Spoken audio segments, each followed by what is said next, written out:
waduhaye impano y'amahoro mu gihugu dutuyemo, igihugu cyacu cyiza, waduhaye n'umwanya w'ikiganiro cyiza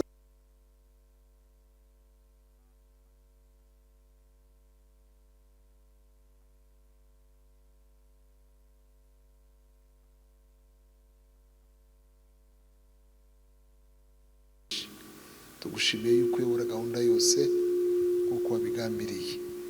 Icyoro kubicaye umwami iteka ryose. Amen. Amen. Ya murakoze.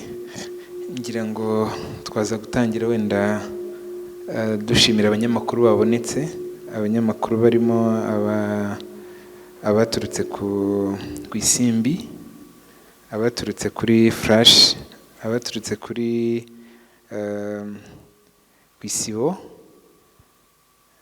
baturutse ku Isango, niba bahageze simbizi, bahageze ku Isango barahari. Abari turi kumwe baturutse kuri ku Gihe, hari abaturi kumwe baturutse kuri 3D TV,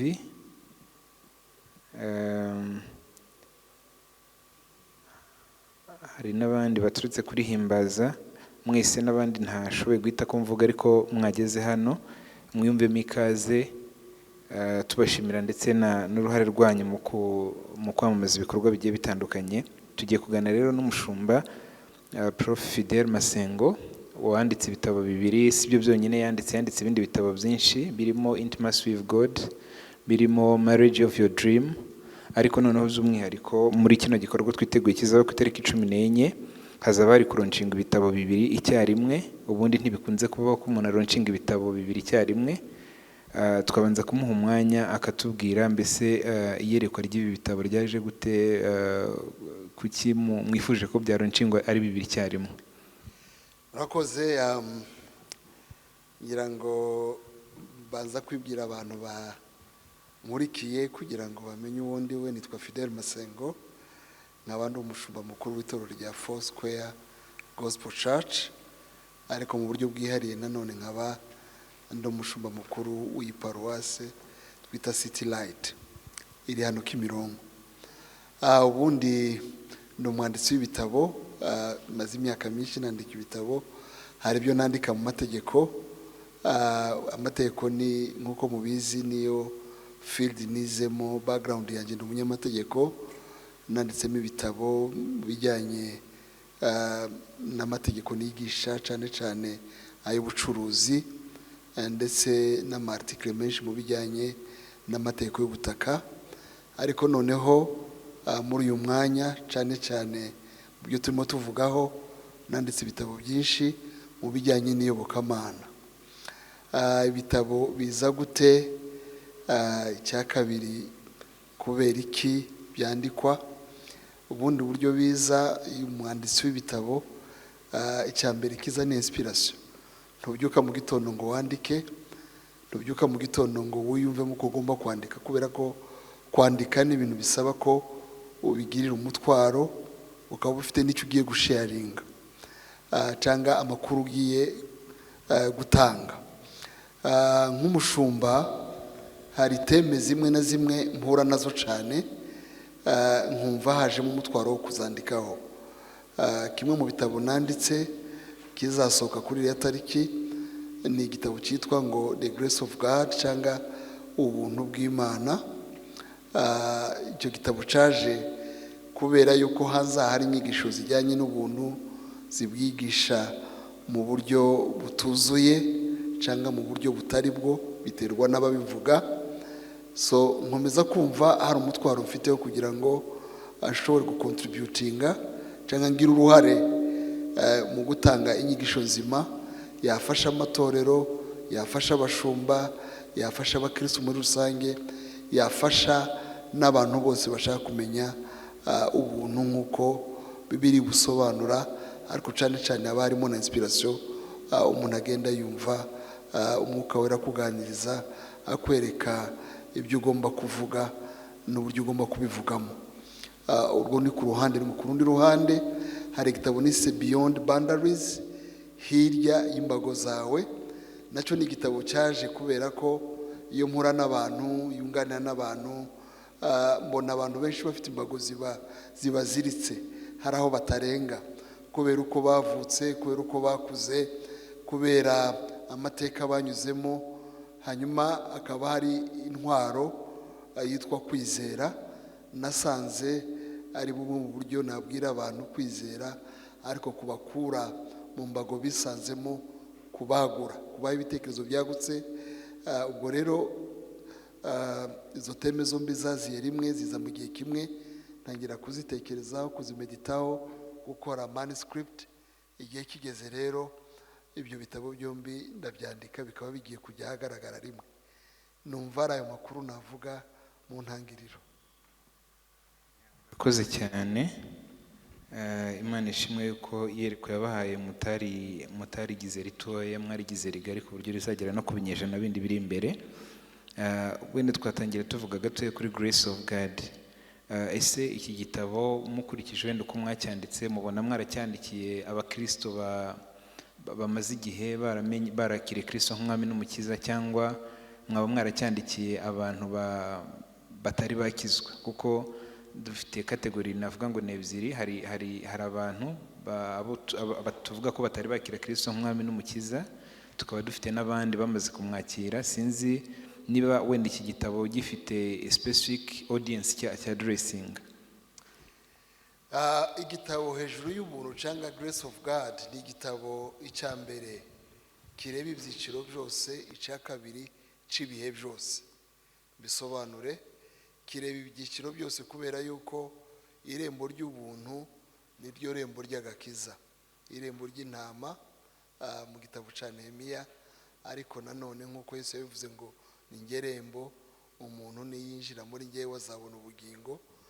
Ni igitabo rero umuntu wese ushaka gukizwa, utarakizwa, ushaka gukizwa, niryo rembo agomba kumenya, kuko niho mwinjiro w'abantu bose binjira mu bukirisitu. Ku ruhande rumwe, ku rundi ruhande kumenya ubuntu nibyo bikiza, nabyo bikuza umukirisitu wakijijwe. Biramukiza kubera yuko ari ryo rembo, bikanamukuza kubera yuko utabwumvise neza n'ubundi ukomeza kuba umwana mutoya, ukomeza kuba igikuri, kandi byitwa yuko wakijijwe. Ni ukuvuga ngo ni ubutumwa nanone bukuza abakijijwe. Ku rundi ruhande nk'uko nabivuze, kubera yuko byigishwa nabi n'abo twatekerezaga yuko bakuze mu gakiza, hari igihe usanga amahame y'ubuntu cyangwa inyigisho y'ubuntu uko isobanutse muri Bibiliya atari ko bayisobanura. Bigashaka kuvuga yuko bireba n'abayobozi.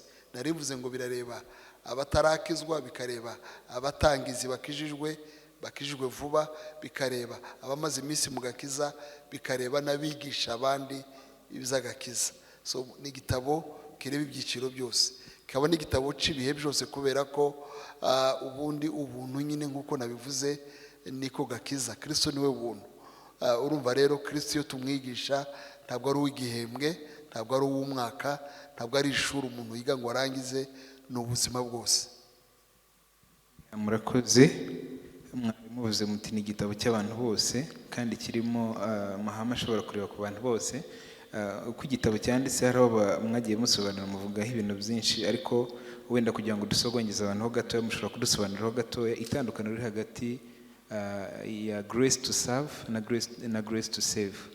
Ndibaza ko ari bimwe mu bintu mushobora kuba mwaragarutseho cyane, kugira ngo wenda abantu babe nk'abasogongera kuri iki gitabo, mbere yuko nza kuza kuvuga gatoya kuri kiriya kindi, ariko iki ngiki tube nk'aho tuvuzeho gatoya kuri utwo tuntu twombi bitandukaniye. Niko bimeze. Titre ni Grace of God, Grace to that save and Grace to serve. Ubuntu bukiza n'ubuntu buduha gukora. Ubundi biri mu cyanditswe kivuga ngo mwakijijwe kubw'ubuntu, hatagira uwirarira cyangwa uwirata imirimo, ariko ijambo ry'Imana rikavuga ko mwakijijwe kugira ngo mukore nanone umurimo. Ayo magambo yombi ni amagambo akomeye cyane, kubera impaka ziriho, kubera nyine n'ubuyobe buhari. Hari abantu benshi batekereza kugera ku gakiza, batekereza kujya mu ijuru bishingikirije imirimo bakora, bitwararika, basa nk'abo bakuru urwego biyubakiye ubwabo bwabageza mu bwami bw'Imana. abo bantu ba mbere nibo nagomba kuganira nabo mbabwira yuko nta mirimo umuntu ashobora gukora kugira ngo imuhe gukiranuka. Nta muntu wigeze uba umukiranutsi binyuze mu mirimo yiwe. Nta mukiranutsi n'umwe. Biravuga ngo twese twakoze ibyaha ntitwashikira ubwiza bw'Imana. Kubw'ubuntu bw'Imana, kubw'urukundo rw'Imana iduheza Yesu aza kuba incungu y'ibyaha byacu, aduha agakiza tutaca, tutakorera kandi tudashobora kwigezaho. Nicyo gisobanura grace that saves. Ni ukuvuga ngo twakijijwe n'ubuntu bwonyine. Ishobora kubivuga ngo ni grace period. Agakiza konyine niko konyine kaduhaye kuba abana b'Imana no kubarwaho gukiranuka. Ku rundi ruhande ntabwo birangira dukijijwe, ahubwo iyo umuntu akijijwe biba bitangiye. Mwarakijijwe kugira ngo mukore imirimo myiza. Purpose yo kuduha agakiza si ukugira ngo duhite tujya mu ijuru, ni ukugira ahubwo ngo dukore, kaduhe gukora. Ubundi gukora kwacu, ibyo dukora byose ni ukubera ubuntu twagiriwe. Umuntu wagiriwe ubuntu, ikintu gikomeye yakorera uwamugiriye ubuntu nuko yamukorera, nuko na bwa buntu yagiriwe yabugeza ku bandi. Icyo gitabo rero kiravuga cyane cyane ko agakiza tutagakoreye, ariko ikanavuga n'icyo tugomba kugakoresha. Ko abantu benshi bigisha izi nyigisho z'ubuntu, hari igihe babwira abantu ko agakiza tutagakoreye, bakabuza n'abantu gukora imirimo, bigasa nk'aho bagumura abantu gukora imirimo. Nyamara nubwo imirimo itaducungura, imirimo itadukiza, ariko nanone twakijwe kugira ngo dukore imirimo myiza. Ndibaza ko ari iyo teme santarare ya kiriya gitabo. Murakoze cyane. Ni ukuvuga ko gukizwa bisaba ubuntu, no gukora nabyo ni ubuntu, bisaba ko duhabwa ubwo buntu bwo kugira ngo dukore. Hanyuma ku rundi ruhande hari ikindi gitabo kivuga mu mutwe wacyo, uravuga ni Beyond Boundaries, cyangwa se hirya y'imbago umuntu agenekereje mu Kinyarwanda. Iki gitabo nacyo mwatubwiraho muri makeya, ese icyo noneho audience yacyo ni iyihe, abantu abo gishobora gufasha cyane cyane ni bande? Beyond Boundaries ni igitabo cyiza cyane, ndakibatuye, muzakibona, muzabona content. Kirerera abantu bari mu gakiza abakristo, ariko ikareba n'abantu bari muri corporate, muri secular market. Impamvu ni iyi ngiyi, nuko kwizera ntabwo ari amasomo afasha gusa abizera, ahubwo umuntu wacengeye imyumvire yo kwizera, agasoma Bibiliya, akamenya ubuzima bw'intwari zo kwizera, n'utarakizwa ubwe hari icyo byamufasha. Kubera yuko kwizera ntabwo biduhesha agakiza gusa, ahubwo ni mindset ihindura ubuzima bwa buri munsi. Iyo umuntu kwigirira icyizere, ariko cyane cyane abihawe nuko Imana yamuhaye ubushobozi, yamuremanye ubushobozi. Bivuga ngo iyo umuntu atangiye kwizera Imana, atangira no kwimenya. Iyo umuntu atangiye kwimenya, amenya n'ubushobozi afite. Bishaka kuvuga ngo iki gitabo nanone audience yacu ni ngari cyane, kirareba abakristo, ariko kikavugana n'abantu bakora inshingano zitandukanye, bari muri business, batekereza imishinga inyuranye. Iki gitabo kigenda cyinspira mu buryo bwo kwizera. Murakoze cyane. Ni igitabo cyiza. Ngira ngo hari akenshi iyo tuze Beyond Boundaries, hari igihe abantu bashobora guhita bibaza bati se hari ibintu abantu bajya bakunda kuvuga byitwa karande. Iki gitabo gishobora kuba kizafasha abantu kuva kaminga karande, cyangwa ntabwo gifite wenda uburyo cyavuze kuri iyo topic? Kuko nayo ni topic ntekereza ko abantu bakunda iyo uvuze boundaries akenshi umuntu ahita yumva karande. Ese nacyo kirafasha mu kuzova kaminga? Ubundi karande ni umwuka. Iyo umuntu amaze gukizwa, yakiriye Yesu umwami n'umukiza, cyane cyane ko igitabo kivuga ko kwizera, deja hari imigozi icibwa nuko wizeye. Icyo nicyo kintu cya mbere. Bivuga ngo iyo umuntu yizeye, hari amashami yamuhuzaga na karande acika. Hari n'inyigisho akorerwa zimutandukanye na roots z'ahakomoka, zikamwinjiza mu buzima bw'abantu bizera Kristo kandi bagombye kuba bari karande free, byite gutyo, cyangwa batakiri muri wa muvumo wa Satani. Nyambwira abantu ngo gukizwa ntabwo ari ukwakira izina gusa, ni no kwakira n'imbaraga. Ziriya mbaraga twakira ubwazo zifite imbaraga zo kubatura umuntu. Biravuga ngo umwana nababatura muzaba mubatuwe z'ukuri. So impamvu mbivuze nuko hari abantu bagira inyungu yuko abantu bahora muri karande, bahora bumva yuko bakiboshwe, bahora bumva yuko bakeneye umuntu uba deliver, kubera yuko hari abantu bagira inyungu mu gukora deliverance rimwe na rimwe zitarizo, zitajyanye n'ijambo ry'Imana. So rero kwizera ni intambwe ituma umuntu yimenya, akamenya uwo ari we muri Kristo Yesu. Iyo umaze kumenya uwo uri we muri Kristo Yesu, karande ntiyongera kukugiraho imbaraga. Biravuga ngo ubwoko bwanjye, abantu banjye barapfa bazira kutamenya. Iyo umaze kumenya, kandi igitabo nicyo kije gukora, kirazana ubumenyi bushingiye kuri Bibiliya, bushingiye ku buhamya. Hariho n'ingero nyinshi. Uribuka Yabesi, umunsi Yabesi yizera agatangira gusenga, ubuzima bwarahindutse, ntiyongeye guheranwa na karande. So bivuga ngo iki gitabo kirafasha abantu kumenya bari bo no guca karande yo mu ntekerezo niyo ikomeye. Iyo karande yo mu ntekerezo yacitse, ibisigaye byose biba amateori. Murakoze cyane. Ibitabo ni ibitabo byiza, turategereje kugira ngo tuzabone bisohotse, tubone uko tubigura, tubisome, twumve ubwo bumenyi bwose burimo muri ibyo bitabo. Ariko ndagaruka wenda kuri mwebwe nk'abanditsi, ni izihe mbogamizi zikomeye mwahuye nazo wenda mu gihe cyo kwandika bino bitabo? Imbogamizi icya mbere ni umwanya.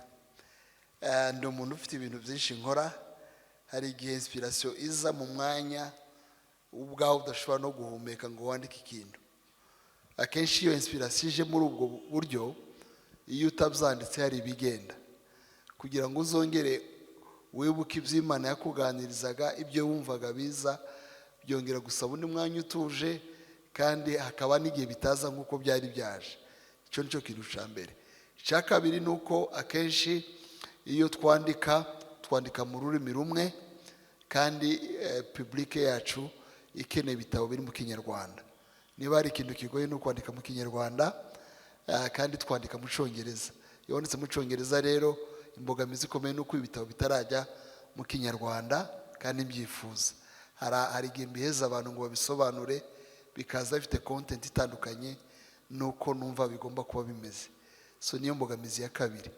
Iya gatatu nuko nanone tutaragira printing companies zikora neza cyane hano mu gihugu cyacu. Hari igihe printing tuzikorera hanze kugira ngo ubone quality material. Nibaza ko ari byo bibazo bikomeye bitatu navuga. Kimwe ni ikibazo cy'umwanya, ikibazo cya kabiri ni ikibazo c'indimi twandikamo, ikibazo cya gatatu ni ikibazo cha logistique n'ibintu bikenerwa byose. Of course bisaba n'amafaranga, ndumva ari byo navuga.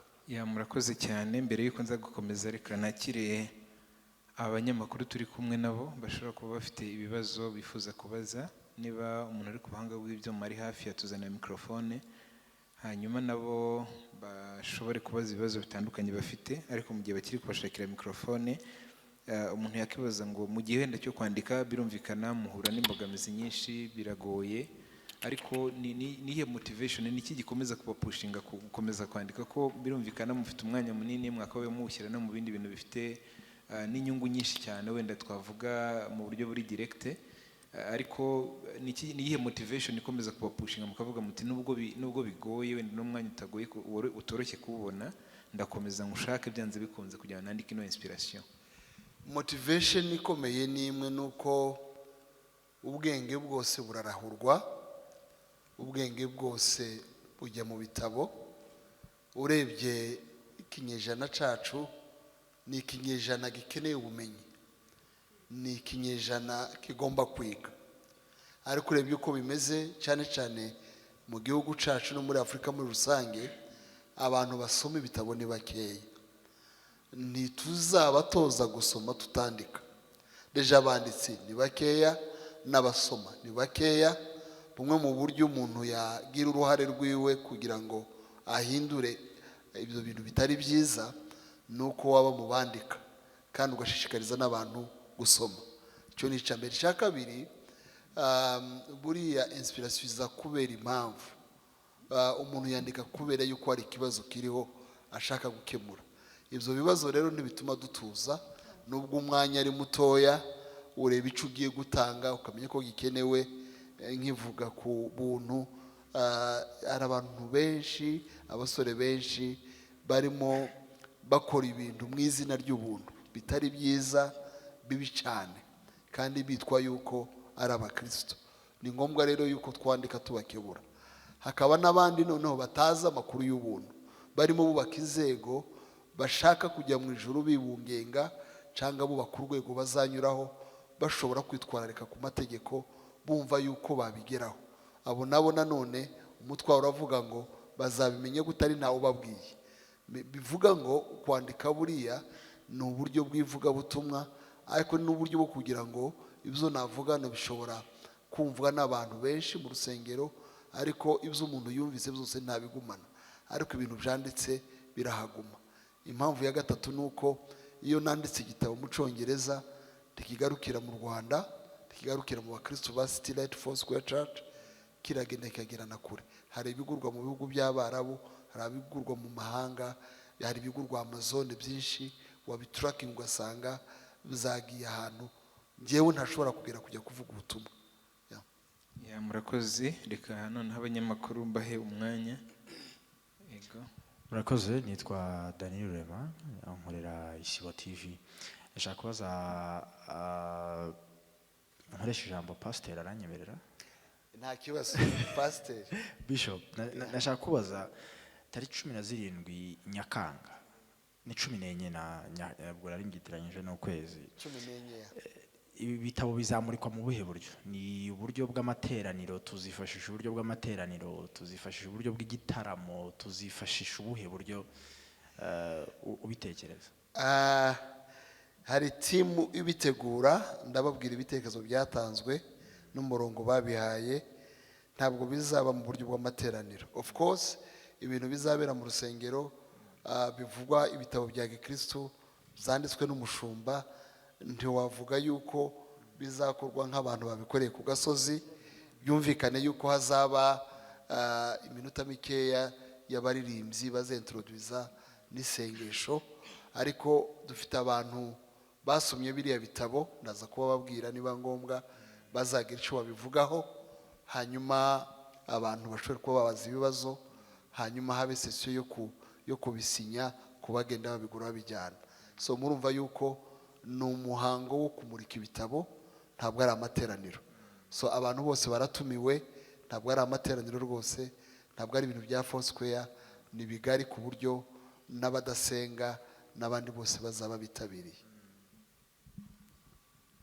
Okay, murakoze. Nitwa Janeza Pacifique, ariko mu kazi nkoresha AG Promoter.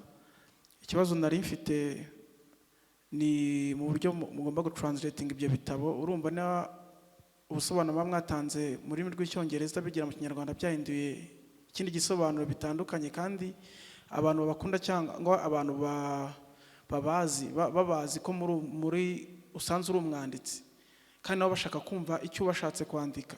Ni iki mugomba kuba mwateganyiriza abo bantu umunsi ku munsi, nabo bashaka kuzumva icyo mwashatse kuvuga? Kuko abantu bose ntabwo bumva icyongereza kiri worldwide nk'uko ari bwo buryo mwahisemo bwo kuba mwakoramo ibintu, cyangwa hari n'abantu batazi kuba bajya kuri ayo mazone ngo bajye kureba icyo gitabo, kandi bakeneye ko bagomba kumva ibyo mwashatse kubabwira. Ni gute mwifuza ko abantu bazabona ibyo bintu, cyangwa ni gute muri kubateganyiriza ko nabo byazabageraho? Murakoze. Murakoze. Nubwo navuze ko bigoye gushira igitabo mu ndimi nyinshi gisohora, sinavuze ko tutarimo tubikoraho.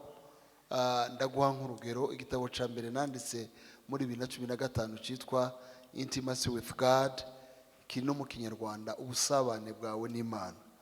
So impamvu byafashe igihe kirekire kugira ngo isobanurwe ni uko biheza abantu basobanura, hanyuma ukakiriviewinga. Kuriviewinga rero bifata umwanya munini, ni ugukosora kugira ngo making sure yuko content cyangwa ubutumwa utanze mu kinyarwanda busa n'ubwo wari watanze muri rwa rurimi rw'umwimerere. So ndimo ndabikoraho nk'igitabo ca kiriya twise The Grace of God, mfite deja traduction yakozwe n'umu interprete n'umu traducteur, bombi bagiye bakorera hamwe kuko ari byo nagiye mvuga n'ibyari byanditse. Ndimo ndagerageza kubikoraho cyane, nibirangira kizajya hagaragara mu rurimi rw'ikinyarwanda, ariko simbita mvuga ngo ni mu byumweru bibiri, ntibizabera rimwe n'iriya launch, ariko it's a process beyond boundaries. Nk'uko nabivuze, ni igitabo nacyo nifuza yuko kijya mu kinyarwanda kubera yuko gifasha abantu mu buzima busanzwe muri sekira, abacuruzi, abubatsi, abakora imishinga itandukanye, abakirisitu, ariko ndikirajya mu kinyarwanda nacyo ni umushinga nyine ugomba gukorwaho. Banze mvuge ngo kwandika ni umushinga umwe mu rurimi rw'umwimerere, gusobanura naho uza ari undi mushinga. Ariko ndabizi yuko audience nini nandikira n'ubundi n'abanyarwanda, kandi igice kiri cy'abanyarwanda birumvikana yuko badasoma muri ziriya ndimi z'amahanga, ariko abantu basoma ibitabo benshi ni urubyiruko, kandi urubyiruko mu Rwanda rwumva icyongereza ubu ngubu dufite imibare ishimishije. Murakoze. Nanjye nakubaza, nitwa Amos, ni umunyamakuru wa Flash TV na FM. Mfite ibibazo bibiri. Mbere na mbere ndamanza mwifurize cyangwa se congratulation for the new title. Nekiza ko ibitabo bibiri ugiye gusohora umaze kuba professor, turabyishimiye kandi congratulation. Tugendeye kuri recent experience ku bitabo bibiri byabanjije byamaje kujya hanze, hari experience baze kubona already nyine urashingiye wenda nakora udevelop ibindi, ariko nkuko nemaze kubivuga hejuru uri professor, wagiye wiga mu bintu bitandukanye, kuki wibanda cyane ku bifite wenda naho bihuri n'ivuga butumwa cyangwa se wenda n'isanamitima, kuko ushobora kwandika ku mategeko, ushobora kwandika ku buzima mu mibereho runaka, byose bifite ubushobozi. Kuki wibanda cyane cyane ku bitabo bine byose bigaruka ku kintu kimwe? Icya kabiri ndibuze kubazaho, abanyarwanda benshi by'umwihariko nk'uko umaze kwikomozaho ni urubyiruko, icyongereza bari kucyumva nk'uko wabitubwiye, ariko si ubona by'umwihariko nk'umwanditsi gusoma mu rubyiruko mu Rwanda nabihagaze bite? Cyane ubundi ibitabo byandika kuvuga ati wenda urubyiruko ni bake cyane, tuzajya tubitega abakuze bagende bahura nabyo babisome cyane, n'urubyiruko bashishikazwa cyane no gusoma ibitabo wenda byiganjemo ibyivugabutumwa. Hari ukuntu usanga bakunda ibintu bya psychological, bakunda ibitabo byo gutera imbere ngo how to be rich wenda mu myaka 100, ariko si bifite naho ivugabutumwa byo ko bamwe muri twebwe na Bibiliya ziratugora, ziri mu rurimi rwacu, ibindi bijyanye nabyo nabyo babyitabira ku kigero kingana giti nkamwe mu byandika. Murakoze. Kuba ndimo mvuga ku bitabo by'iyobokamana none ntabwo ari byo nandika gusa, nari nabivuzeho gatoya. Hari ibitabo nanditse by'amategeko bimeze kugira kuri 3 nabyo. Hari n'amabook chapters aho utacandika ku giti cyawe, ucandikana n'abandi ugatanga amashapitire mu gitabo. Hari n'ama-articles. Niba wavuze ko ndi professor, ni koko ndi professor mu mategeko, ntabwo ndi mu iyobokamana. So izo title bazimpaye kubera ibitabo nanditse mu mategeko, publications nakoze mu mategeko, ubushakashatsi nakoze mu mategeko, n'amasomo nshigisha, habe no mu byumweru bibiri nigishaga mu mategeko muri kaminuza zitandukanye. So bivuga ngo iyo field siyo ndimo mvugaho muri launch ya none, kandi iyo nanditse ibyo bitabo biba bifite nyine abantu babireba, bamwe n'abanyeshuri banjye, ibirebwa n'abavoka bahura nabyo, ibigurwa ku isoko mpuzamahanga. Ntabwo mbilauncinga muri ubu buryo, ariko birahari. So kwandika rero muri iyi domene yindi, icya mbere ni uko ndi umushumba, icya kabiri ni uko mfite uwo mutwaro nk'uko nabivuze, ariko no kumenya yuko n'abandika muri iyi domene ni bakeya. Buriya mu mategeko dufite abantu benshi bandika, dufite abarimu bo hanze, dufite ibitabo byinshi twigishamo hano, si byanditswe n'abanyarwanda, byanditswe n'abantu batandukanye. Za kaminuza zigiye zigira abashakashatsi, ibyo bitabo turabikoresha twese. Kuba mzandika nanje nta nubwo mzandika ngo birangire hano, bikoreshwa n'ahandi. Ariko mu iyobokamana nimureba abashumba bandika ni bakeya, kandi audience yacu iri contextualize. Umunyarwanda w'umukristo atandukanye n'umunyamerika w'umukristo. Niyo tuvuga mu kwizera amahame namwe, ariko context ziratandukanye. igitabo nandika kirakemura ibibazo biri muri sosiyete yacu kuruta ico umunyamerika yandika gikemura ibibazo biri muri sosiyete yabo. So niyo mpamvu yatumye nkomeza kwandika nyine muri iyi field. Abo twandikira of course ni abasoma, kandi abasoma bari mu ngeri zose. Hari abasoma bakuze, ndakeka sinavuga ko nabikozeho ubushakashatsi ngo menye ngo audience y'abagura ibitabo byanjye n'iby'abandi igizwe cyane n'abandi, ariko ndakeka yuko abantu kenshi basoma ni n'abasomye nyine, n'abantu batinze basoma ibitabo. Urubyiruko rurimo ibice nka bibiri. Hari urubyiruko rwunamye ruri kuri smartphone, ruri kuri WhatsApp, ruri kuri Snapchat, ruri kuri TikTok, ruri kuri YouTube, ruri ku tuntu navuga duto cyane ku bijyanye n'aho bagomba kuba bageze. Hakaba n'urubyiruko bakora analize, basoma, bashakashaka, noneho ikoranabuhanga ryabereye igisubizo. Urugero mbisobanure, kera igitabo wakibonaga ari uko wakiguze, kandi kukigura nuko wajya kugishaka muri library. Ubu ngubu bikugeraho byoroshe. Hari urubyiruko rero rumenya ibitabo byasohotse, ukakigura kuri Amazon, ukagishyira kuri Kindle, ni ukuvuga ngo ushobora no kukidownload ukagishyira kuri telefone yawe. Ugifite kuri Kindle biroroshe yuko unagisoma ufite urugendo, unagisoma uri mu modoka, unagisoma uri muri shira umuteto za bisi ndende. So ni ukuvuga ngo ntugenda na hard book, ugenda na telefone. Abantu bakabona wunamye bakagira ngo kurasoma bya bindi bajye basoma, kandi ufite igitabo. Nagiye mbona inshuro nyinshi tujya mu rugendo, usanga abantu afite ibitabo nka 5 kuri iPad yiwe agenda bisoma. So ni byiza cyane. So urubyiruko ruri avize, urubyiruko ruteguye neza rurasoma. Ariko muri context yacu y'u Rwanda turacafite urugendo rurerure kugira ngo abantu bakunde gusoma. Ndabizi neza ko abasoma ibitabo si benshi, so paraporo y'uko bangana ndetse n'ubushobozi n'ubumenyi bafite mu ndimi. Murakoze cyane. Nitwa Patrick Aposo, ndi umunyamakuru. Sofa ndashaka kubaza ibibazo nka bibiri ngira ngo ahari. PhD no gusebura PhD nabyo bizaba birimo. Icyambere kuki wahisemo ino tariki ariyo uzakoreraho, niye mpamvu n'icyo wagendeye? Urumva turacyafitemo n'indi minsi imbere hano, kuki utabyigije imbere? Kuki wahisemo iyo tariki by'umwihariko? yifuza iki?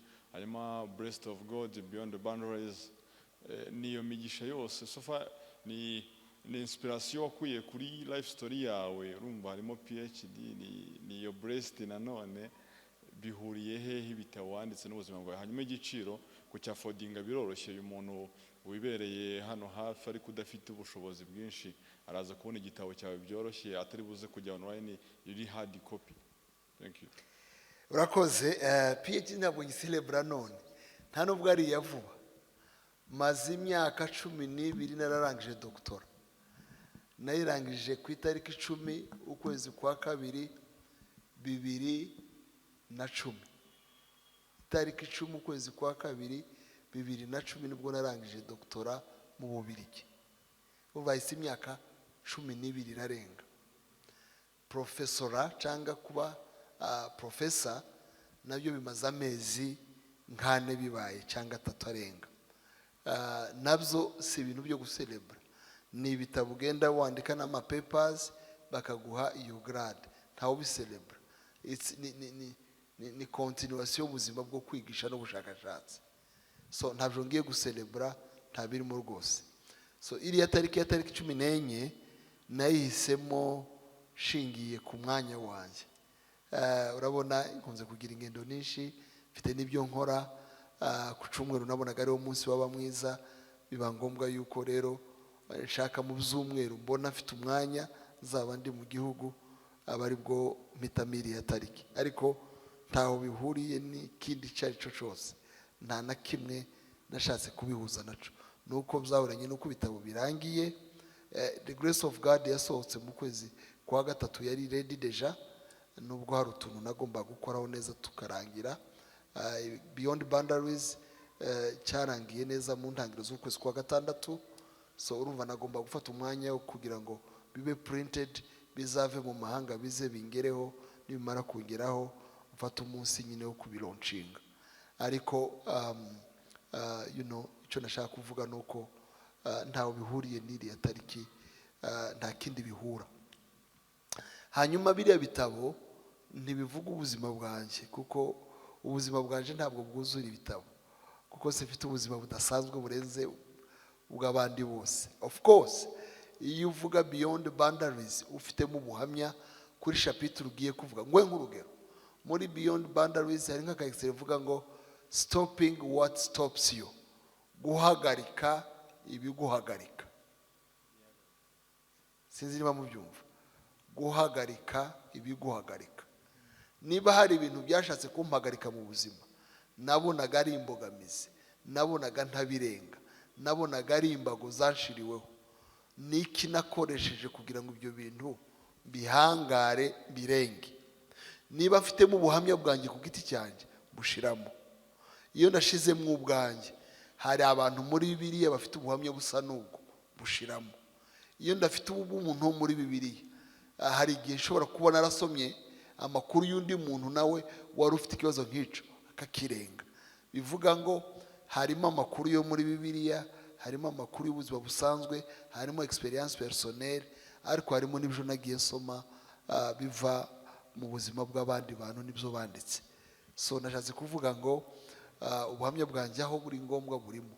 Iyo mvuga ku gakiza, aho ngomba kuvuga ku buryo nakijijwe n'ibyo kamfashije, mvuga ku gukorera Imana, iyo ngenda kuvuga uko ushaka kuvuga uko nakore ko nkorera Imana, nubwo abandi bavuga yuko umuntu akizwa bikarangira aho ngaho, nabyo ngenda mbishyiramo harimo ubuhamya bwanjye, ariko si bwinshi, ntibugeze na 3% cya biriya bitabo.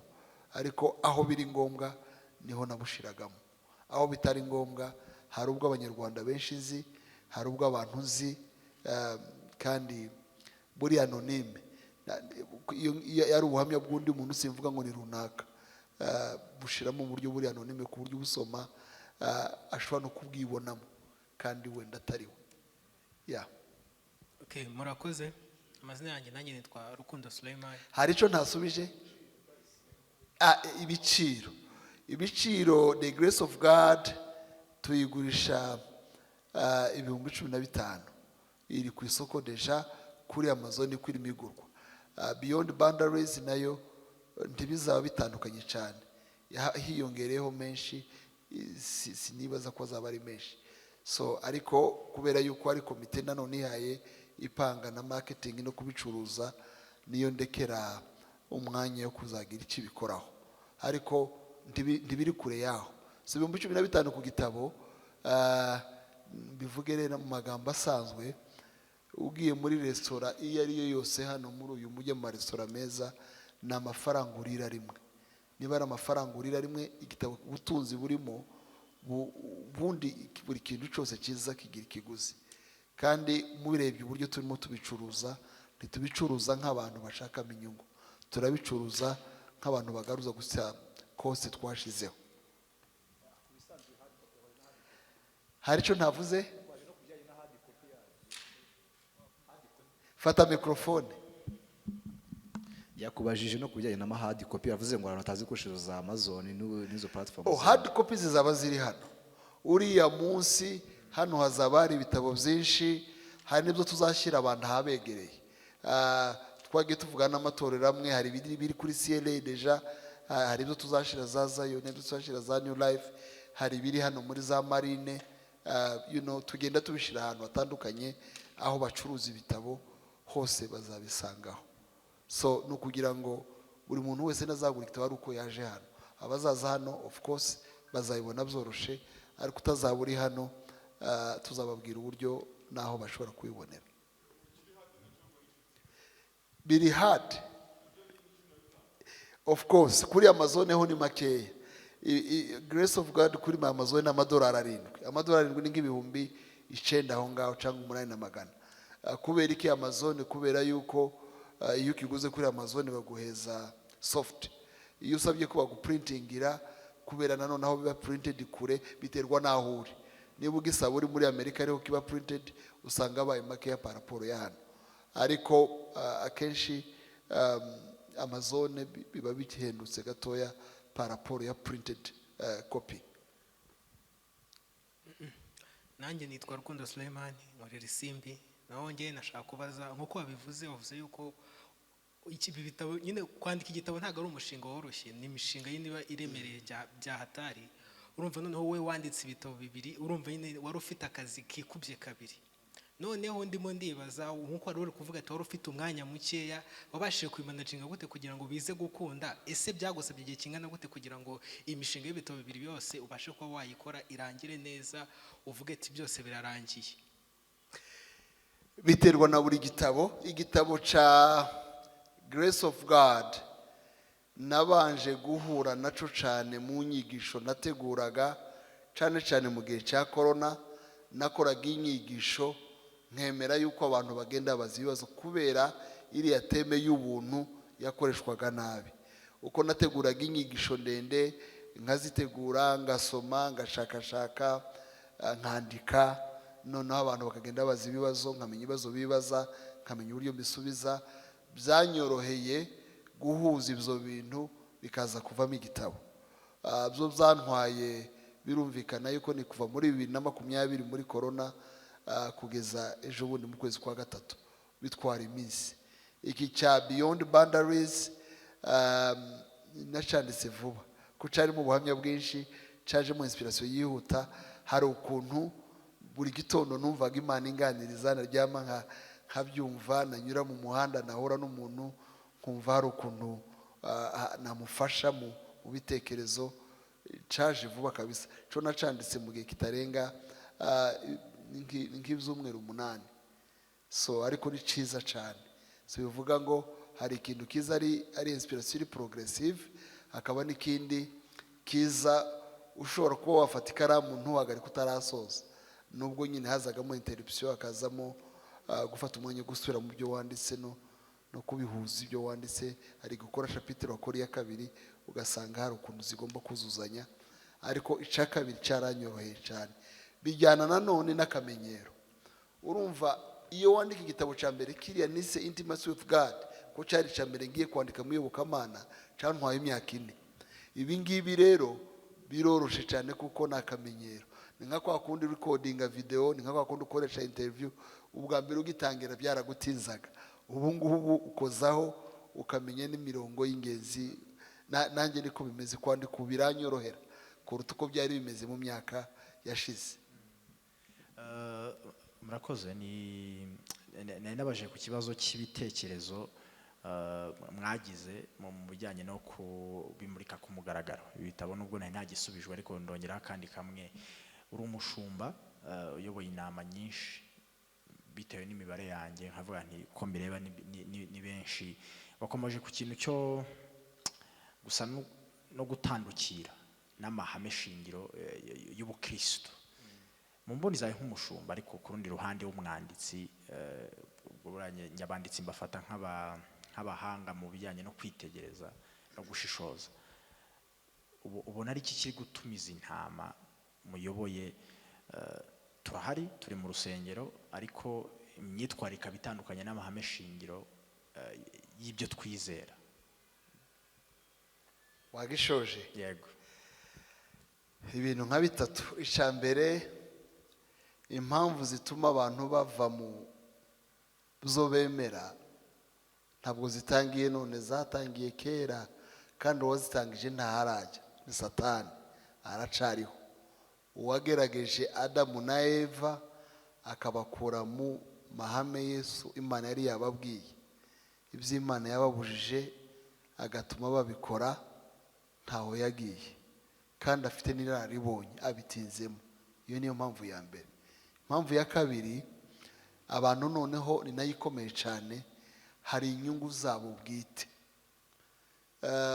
Nguhe nk'urugero, abantu babwira abantu ngo ibyaha byose bakora nta kibazo na kimwe kiriho, bakora icyo bashaka, ubuntu bwarabonetse, Kristo yapfiriye ibyaha, n'ibyo bazakora byararangiye, nta mpamvu yo kwitwara neza kubera yuko barangije gutsinda no gusingira ijuru. Benshi babikora ku nyungu zabo, ni abashaka kwiba abantu umugono no kubakoresha ibyo bashaka. So abo rero ni abigisha b'ibinyoma, na Bibiliya irabavuga. Biravuga ngo mu minsi ya nyuma abantu bazababwira abantu ibyo bashaka kumva, ibijyanye n'irari ryabo. Kubwira umuntu ngo witware uko ushaka warangije gutsindira agakiza, warangije kugerayo, abantu bose barashaka gukora ibintu bisa n'ibyo ngibyo. Nta muntu ugikunda ko bamubwira ibintu bikomeye, bamubwira ngo hari kirazira, hari ibyo ugomba kureka, hari imyitwarire y'abakristo, hari imivugire y'abakristo, hari imikorere. Ntibabishaka kubera yuko abantu barashaka kuba ibyigenge. Biri mu buhanuzi Yesu yasize atanze, biri mu bimenyetso zo kugaruka kwa Yesu. Ibyo rero ntibintangaza kubona abantu bari mu itorero. Hari inyigisho Justin yatangaga nziza ivuga ngo abapagani bo mu rusengero.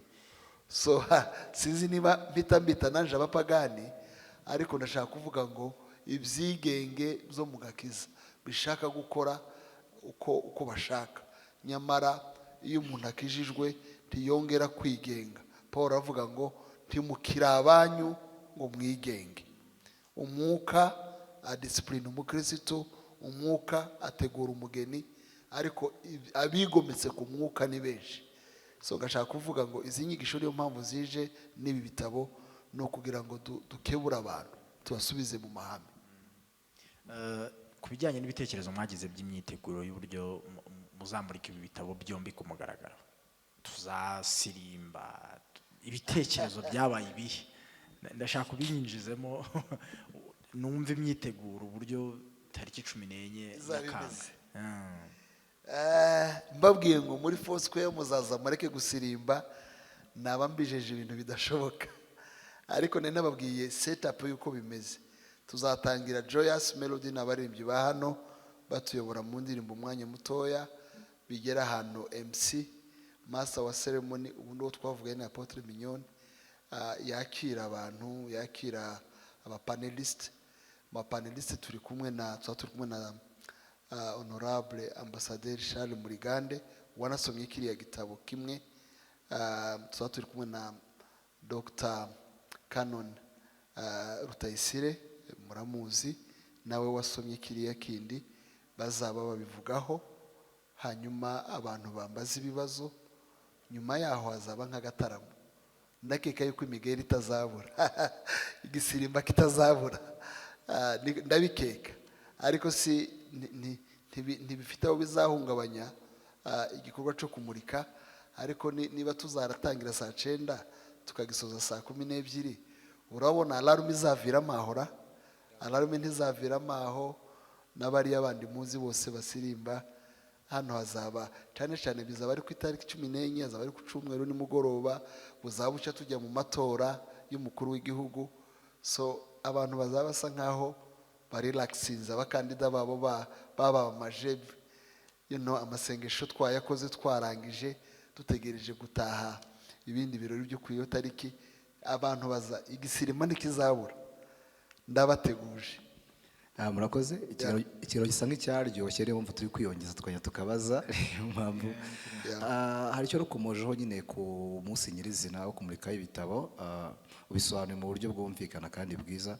Ariko umuntu udukurikiye cyangwa se ubuze no gukurikira kino kiganiro tugiranye akavuga ati se buri wese yemerewe kwitabira uwo munsi ubundi, cyangwa se hari ibiciro cyangwa se protocols zisaba kugira ngo buri wese azisange muri uwo munsi? Icyo wakinsubizaho. Ikindi cya kabiri n'umuntu cyo umaze kukivugaho cy'abazagufasha banasomye kuri ibyo bitabo, maybe hari benshi ushobora kuba bisharinzeho bakakubwira bimwe mu bitekerezo by'abandi bantu b'abahanga mu byo bakora, wabashije ku bitabo byawe bahuriza ku kinyine kuri test bagize nyuma yo kubisoma nyine no kubyumva. Ngira ngo abasomye bino bitabo ibyo bahurizaho, ngira ngo byaba byiza muretse mukazabyumva babivuga, kuko hari ibyanditse. Abashaka gusoma ibitabo mbere no kubigura mbere bishobora ko babibona. Hari ibyanditse mu byo abasomyi babivuzeho. So niba hari icyo umuntu yakivuzeho kiri nko kuri cover, kuri Beyond Boundaries hari ibiri kuri cover, bamwe muri abo bantu babyanditseho, urumva wabibona byoroshe, ariko si byiza ko bavugira kandi bazaba baje no kubivuga. Kandi sabo bonyine gusa babisomye, hari n'abandi twagiye tubihabo hanze kugira ngo bagire icyo babwira abasomyi gusa, ijambo rimwe 30. Kandi biriya bitabo ntibyirezima mu 30, ni bitabo byose. N'uwavuga ijambo rimwe cyangwa 30 ntabaguhaye igitabo cyose. Niyo mpamvu dushishikariza abantu ko bazaza. Hari uwavuze ngo se kwinjira ni bya bose, harimo ikiguzi. Kwinjira rwose imiryango izaba ikinguye, buri muntu wese azinjira kandi ni ku buntu. Gusa icyo ntabizeza ni uko ibitabo batazabijyana ku buntu, kubera yuko harimo ikiguzi, of course birumvikana, kandi byabaye printed hakoreshejwe amafaranga menshi, ariko kwitabira kuzamo hano bizaba ari ubuntu. Imiryango izaba ikinguye, kuva ababishoboye bazaze baterane hano mu materaniro ya mbere n'aya kabiri bakomerezeho. Abazaza kare ni saa 9 nibwo tuzatangira. Murakoze, nitwa Christian Murahimbaza TV. Nagira ngo mbaze kuri pano watekereje gute gutumira Apostle Mignone? Utubwiye ko wahaye benshi basoma kuri icyo gitabo, kuki wahisemo Apostle Mignone? Ni umuntu tutajya tubona cyane.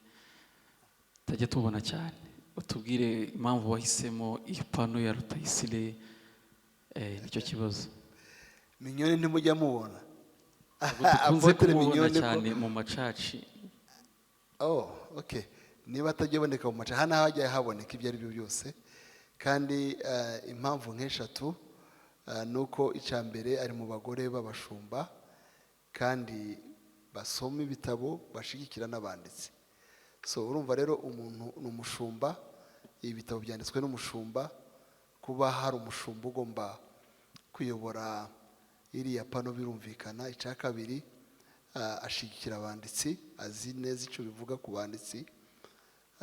Icya gatatu ni inshuti. So izo mpamvu buriya ntizihagije. Mu bantu benshi dufite b'abashumba, guhitamo umwe birumvikana yuko bitaba byoroshe, ariko twamuhisemo kubera impamvu. N'ibitabo bya mbere ngira ngo wenda ntabivuze cyane, hari igihe nagiye kwimurika iwabo, urumva yuko dusanzwe dukorana. Ngira ngo abanyamakuru barakoze, sinzi niba hari uwo twaba tuniganya ijambo, kandi dushimire n'umushumba kuba muduhaye n'umwanya mukaba musubije ibibazo bitandukanye abantu bagiye babaza. Enda nsoza tugenda tugana ku musozo, ikibazo kimwe ni ubuhe butumwa mushobora guhereza abantu bakiri bato bifuza kwandika? Birumvikana turashishikariza abantu gusoma ibitabo, ariko hari n'abakiri bato wenda bashobora kuba bafite inspiration bashaka kwandika. Mwe murabaha iyihe nama? Ndumva ari icyo kibazo nifuza ko mwadusubizaho, hanyuma tuze kugenda tugana no ku musozo. Inama ngira ngo ndahita nyihuza na kiriya gitabo cha Beyond Boundaries. Nta kintu kibi nko kugira inzozi ukazapfa utazigezeho kandi Imana yaragushize mu bushobozi. Abantu benshi ibintu bibaca intege bituma batagerageza, no kwisuzugura no kumva yuko batabishoboye. Nta muntu wavutse abishoboye, nta muntu wakuze azi ko bishobora gukunda. Niba mubara umubare w'ibitabo byinshi maze kwandika, hari igihe nanjye numvaga nta kwandika na kimwe. So bivuga ngo bagomba kwitinyuka. Nicyo kintu cya mbere, babanze bitinyuke, batinyuke.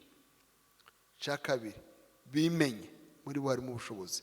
Icya gatatu, bigire ku bandi, kuko ntiwabyuka nanone ngo wandike igitabo utarasomye ibitabo. Ushaka kwigisha, ko kwandika no kwigisha no gutanga ubutumwa, arabanza akiga. So umuntu wese wize umunsi umwe none cyangwa kera azaba umwigisha. Umuntu wanga kwiga ntazigisha abandi. So ndabwira urubyiruko yuko rugomba kwiga, rugatinyuka kandi rugakora cyane. Wenda ndengeje ikindi navuga ngo ni no kubisengera ku bakristo, kubera yuko iyo dusenze turushaho kwimenya cyane, kuko umwuka atangira kuvugana n'ubuzima bwacu akatubwira n'ibyo tubwira abandi. Murakoze, ngira ngo noneho by'umwihariko mushobora kuba bagiye babivuga kugira ngo dutumire abantu mu buryo bw'umwihariko. Sinzi niba hari ubutumwa mufite wenda kugira ngo dutumire abantu kuri uriya munsi wo ku itariki 14 z'ukwa karindwi, mu buryo bwo gutumira abantu bose muri rusange kugira ngo wenda bazaze ari mwebwe mu batumiye mu buryo bw'umwihariko. Ego, turabatumira mwese inshuti, abanyarwanda, kuzabana natwe muri uriya munsi wo kulonshinga biriya bitabo cyangwa kumurika biriya bitabo byombi, The Grace of God, ubuntu bw'Imana, n'igitabo cyitwa Beyond Boundaries cyangwa hirya y'imbago zawe. Ni ibitabo byiza, ni ibitabo birimo inspiration, ni ibitabo birimo ubutumwa ukeneye. So kuza kwanyu n'imbaraga zacu. Bizaba saa 9 ku itariki 14 ukwezi kwa Nyakanga. Bizabera hano kuri City Light Foursquare Gospel Church Kimironko. Ntuzigera uba disappointed inuza. Bizaba ari byiza, biteguwe neza, kandi bizakugira umumaro. Imana ibahe umugisha. Murakoze, Imana ibahe umugisha. Twibutse yuko twaganiraga n'umushumba, kandi turimo turavuga ku launching ibitabo bibiri, The Grace of God na Beyond Boundaries, bizaba ku itariki 14 nk'uko yaramaze kubatumira. Mwese muzaze muri benshi nk'uko yabivuze, ngira ngo twagiye tugenda tuganira, ntabwo ari ibitabo by'abakristo gusa, n'abantu batarakizwa, abo muzi, umuntu wese ufite inshuti, abo uzifite hirya no hino, ushobora kubatumira. Ikindi tubibutsa nuko bitazabera hano gusa muri salle ya City Light, ahubwo bizagenda no kuri online. Bizaca kuri channel ebyiri, bizaca kuri channel ya City Light, bice no kuri channel y'umushumba yiwe iri personal. Hose bizahanyura kugira ngo abantu bose bashobore kuba bakurikira. Abo tuzaba tutari kumwe hano physical, birumvikana ntabwo muzahita mubona ibitabo mu buryo buri physique, ariko mushobora kubibona kuri Amazon. Mushumba yavuze ko already ho birahari, n'ubu ngubu mushobora kubibona. Ahandi mushobora kuba mwabigura none online, mukabituma, mukavuga mutwende umuntu uri mu Rwanda kimfatire, ukishyura, hanyuma ukaza kuba wakibona ahandi hantu. Rero tubashimire mwese abo twabanye, hanyuma tuze gusaba umushumba n'ubundi adusabira umugisha dusoze ino gahunda. Ariko ufite ibibazo bitandukanye ushobora kuba wakifuza kumubaza by'umwihariko, nabwo ushobora kutwandikira kugira ngo dushobore kuba twamuha ibyo bibazo, cyangwa se nawe mukamwandikira personally, kuko hari website yiwe mu minsi iri imbere iri buze kuba iri gukora. Mushobora no kuzagenda mugeraho mukamukontakta mu buryo bwihariye. Website yitwa munyihanganire gato kugira ngo nyigereho. Ni website izaba ari nziza cyane, izabafasha mwese kugira ngo mushobora gusangaho ibyo bitabo, muzasanga n'andi makuru atandukanye y'umushumba by'umwihariko. Ni fidelmasengo.org. Iyo website izaba iriho amakuru menshi, muzajya muyisangaho amakuru yose, ari aya makuru areba umushumba by'umwihariko, ari amakuru y'ibi bitabo, ari n'amakuru y'izindi project afite imbere, muzagenda muyasangaho, n'inyigisho zitandukanye yagiye yenda atanga, kuko hari inyigisho nziza nanone yagiye yigisha ariko atashyize mu gitabo runaka, mushobora gusanga aho hantu. Rero turabashishikariza kuba muzaba hano kuri uriya munsi ku itariki 14, kuko tubafitiye ibintu byinshi. Imana ibahe umugisha, reka tumusabe adusabire umugisha. Gato navuga kuri website irahari, n'ubu ngubu mwayivizita nk'uko yarayibabwiye. Ni amazina yanjye yombi .org, ariko nko muri iyi minsi 3 ngahe baracarimo iri under construction, ko baragenda ba-uploadingamo byinshi birimo nyine n'ibyo bitabo, ku buryo umuntu ashobora kuba yanyura kuri website akinjira muri link ya Amazon akakiguriraho. So si ibyo byonyine bitabo birimo, harimo n'ibindi byinshi nyine nk'uko yarabivuze, birimo ma devotions mujye mubona buri gitondo, n'ibindi byinshi n'inyigisho zimwe na zimwe. So turi mu kinyejana cya .com, ni ngombwa yuko dukorana naco kandi tugakora ibintu nyine bifite umurage urambye. Reka dushima Imana ku bwanyu. Ndabashimira abakozi b'Imana batandukanye, by'umwihariko nanze kuvuga aho muva, ariko ibigo byanyu byose turabikunda kandi turabikurikira. Duha agaciro cyane umurimo mukorera Imana, n'umurimo ukorera abanyarwanda. Mana nkuru turagushima wabanye natwe, ikiganiro mwami n'imbarutso cyane cyane databuja ni ugucalenjinga abandi bose bashobora kuba bakwandika, bafite ibyo kwandika ariko bacecetse batarimo bandika.